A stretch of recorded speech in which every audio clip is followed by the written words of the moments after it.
السلام عليكم ورحمة الله وبركاته. ازيكم عاملين ايه؟ يا رب تكونوا بخير وصحة دايما يا رب، وكل عام دراسي وانتوا طيبين، والاولياء الامور والامهات كلها طيبة، والاولاد ان شاء الله. فيديو جديد بقى للبس مدرسة بس على هيئة درس. القماش المطلوب هنا المفروض 2.5، بس صاحبته كانت جايبه القماش من قبل ما تجيلي، وهتعرف ان الكميات دي ايه، فجايبه 3 متر تمام. بس هيبان لكم في اخر الفيديو ان هو فاض بتاع 75 او 50 سنتي من القماش تمام. احنا بنطبق القماش كده من على زي تطبيقته، هو جاي من عند الراجل. بنطبقه على 4، بس بنسيب 3 سنتي متطبقين للمرض تمام. هناخد الاول كده بنعمل مسافة 2 سنتي كده، مسافة الخياطة او تظبيط القماش. بناخد نص عرض الكتف عندها 21، وننزل 3 سنتي، وناخد دوران حرة الرقبة 8 سنتي، ونمد من عند اخر 8 سنتي ل 3 سنتي بتوع ميل الكتف تمام.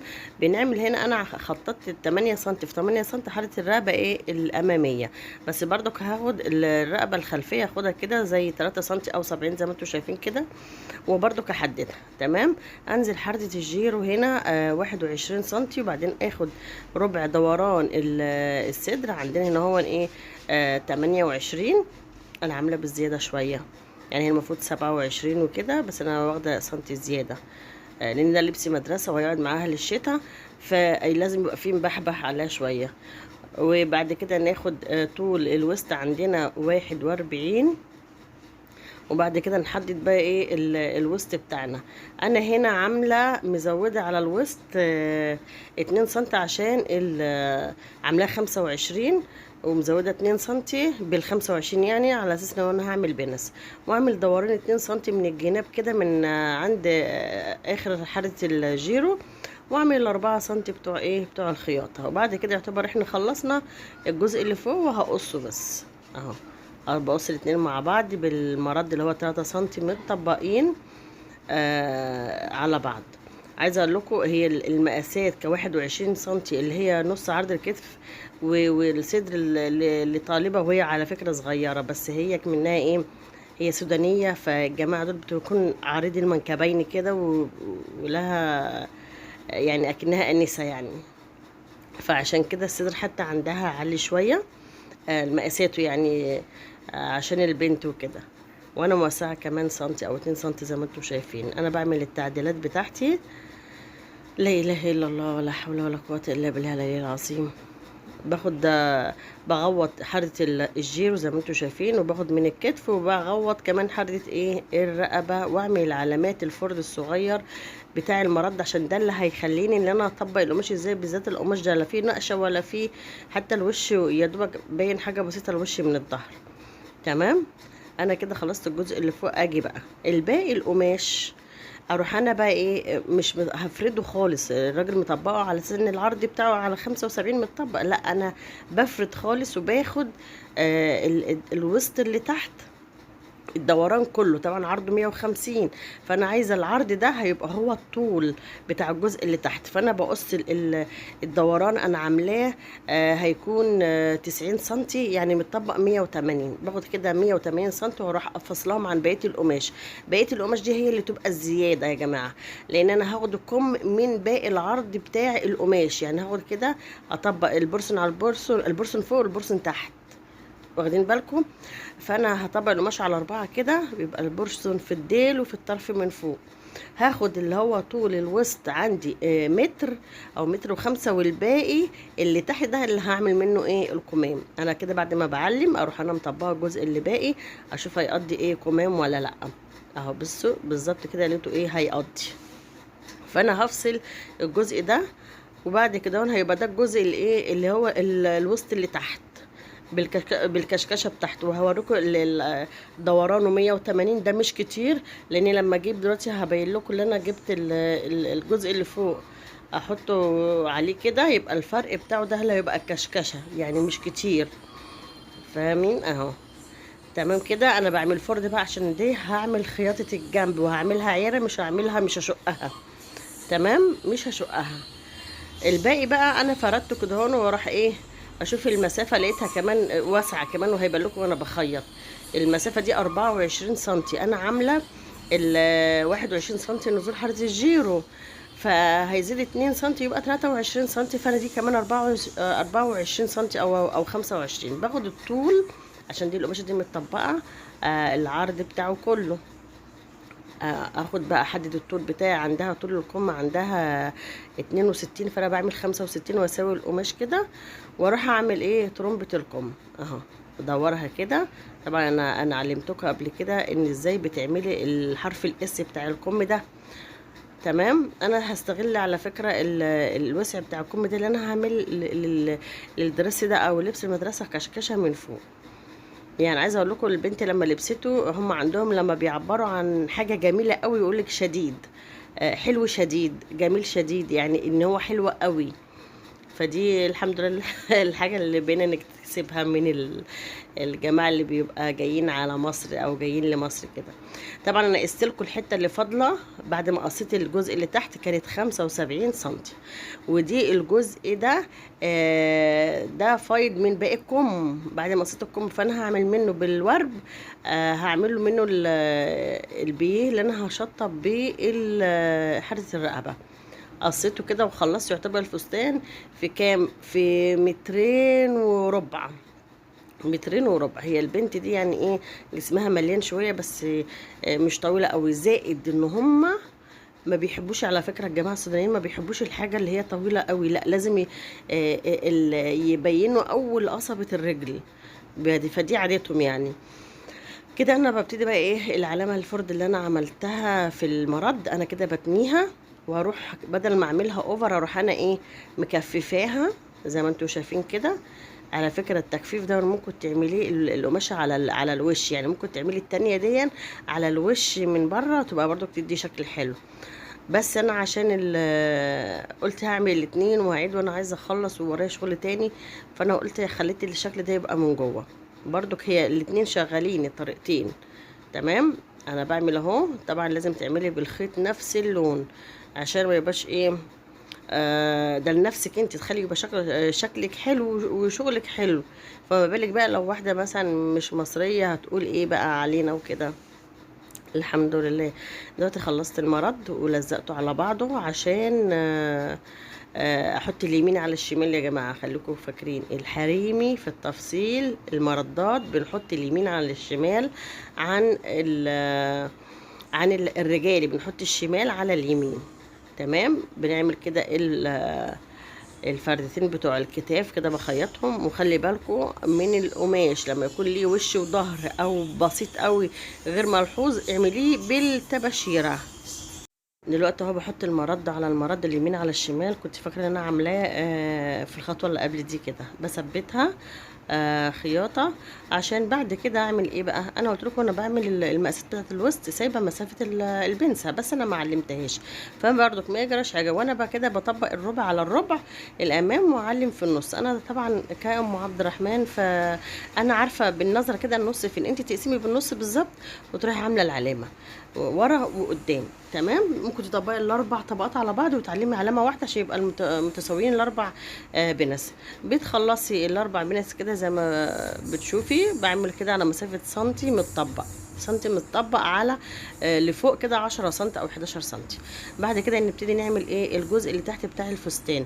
طبعا انا عاملاه خياطه واحده من الجنب، يعني المفروض خياطتين من الجنب، فانا قافله القماش وسايباها ناحيه مقفوله. هعمل كده خياطه من اول جنب. طبعا انا باخد مسافة من على الطرف فوق اكتر من تحت.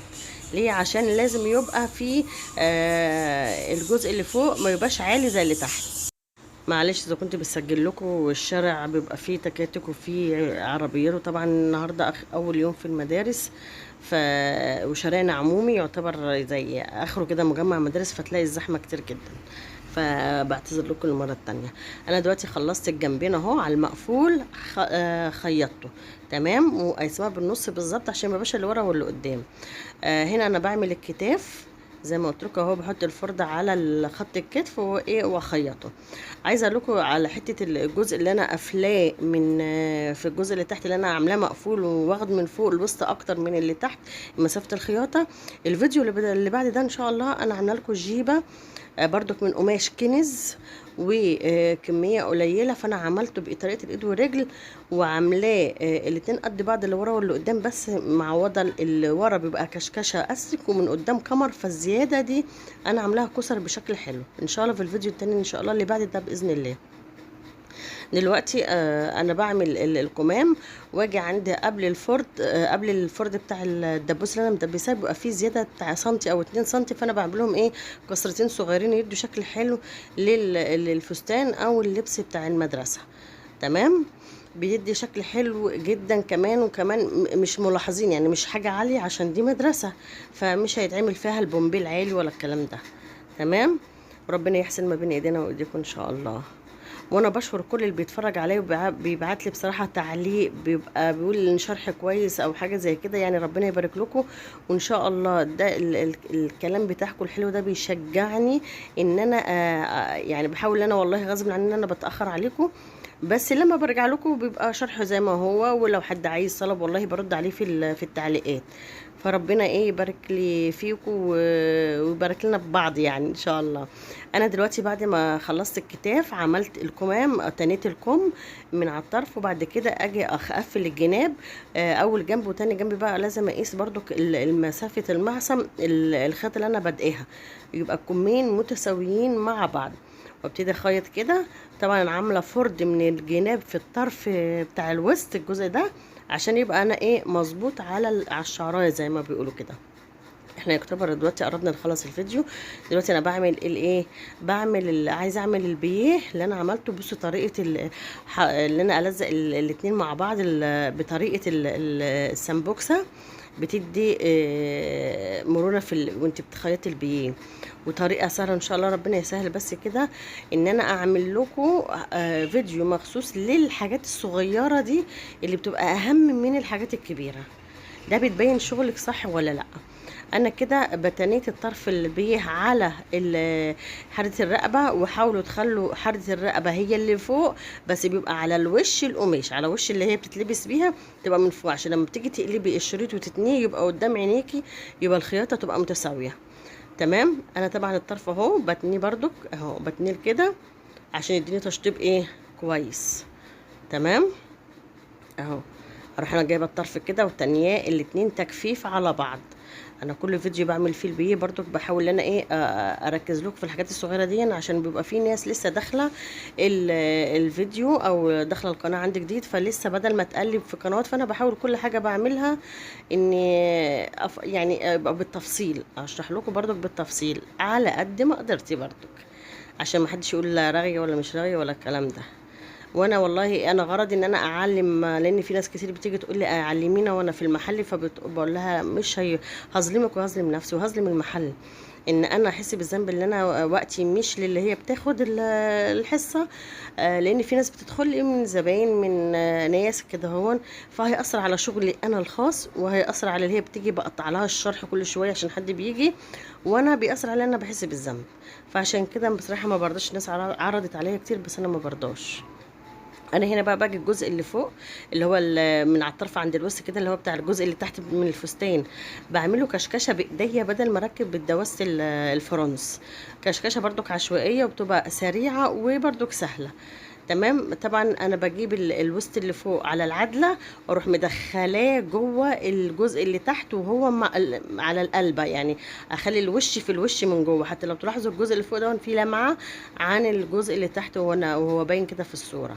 تمام، بحط بقى خياطه الجنب اللي فوق مع خياطه الجنب اللي تحت، من كل جنب اروح ايه مشبكاه بدبوس، وبعد كده ابتدي ايه اخيط كده ويخلي الكشكشه هي اللي في وشي فوق، عشان اخيط على نفس الخياطه اللي انا مكشكشه بيها، عشان لو انا تحت او فوق ما يبقاش ايه الخياطه طالعه ونازله. لو لقيت الوسط الكشكشه واسعه اديها كشكشه كده شويه كمان، لو لقيتها ضيقه افك كشكشه واعملها كشكشه، حاجات بسيطه يعني. كل حاجه في ايدك، اللي انت بتوظفي الحاجه على قد الحاجه اللي قصادها. تمام. يعني بتبقى يعني انا كمان سايبه وسع شويه عشان ده مفيش ازرار مش ماسكه لتحت، وفي نفس الوقت مفيش سوسته، فده لحد الوسط. فانا كمان عايزه اقول لكم هو كده شغال كويس، لان انا هعمل له حزام. لكن صاحبته بصراحه كانت جايبه لي حاجه ان انا اعمل زيها، فلقيت اللي مخيطها لها حاطه لها استك، فموسعه الجزء الوسط ده شويه عن مقاسها وعن الجزء اللي فوق موسعاه، فمدياها استك بسيط عشان تعرف تلبسه. تمام. فانت ليكي عايزه تعملي تحطي فيه استك تحطي، ما تحطيش، يبقى انت عاملاه ايه مظبوط مظبوط برضك. والحزام هو اللي هيظبط لو هو واسع شويه. بس الخيط اللي جنب دي يا جماعه انا هعملها اوفر، مش هسيبها كده عشان ما حدش يقول لي ايه الفينش ومش الفينش. انا بعد دي صاحبته لسه ما قاستش، فانا بعد ما بتقيس والكلام ده اروح انا ايه مظبطه كله بقى ايه اوفر، عشان ما يبقاش ايه افك واعمل وتبقى خساره ايه خيط والكلام ده وتهدير. ادي اهو في الاخر هو لسه ما عملتش العربة ولا الزراير، فشكله جميل وحلو ويعتبر دريس. يعني ممكن بعد كده لو عايزة تحط عليه طرحة ملونة تخرج بيها. اشوفكم على خير في فيديو جديد ان شاء الله. السلام عليكم ورحمة الله وبركاته.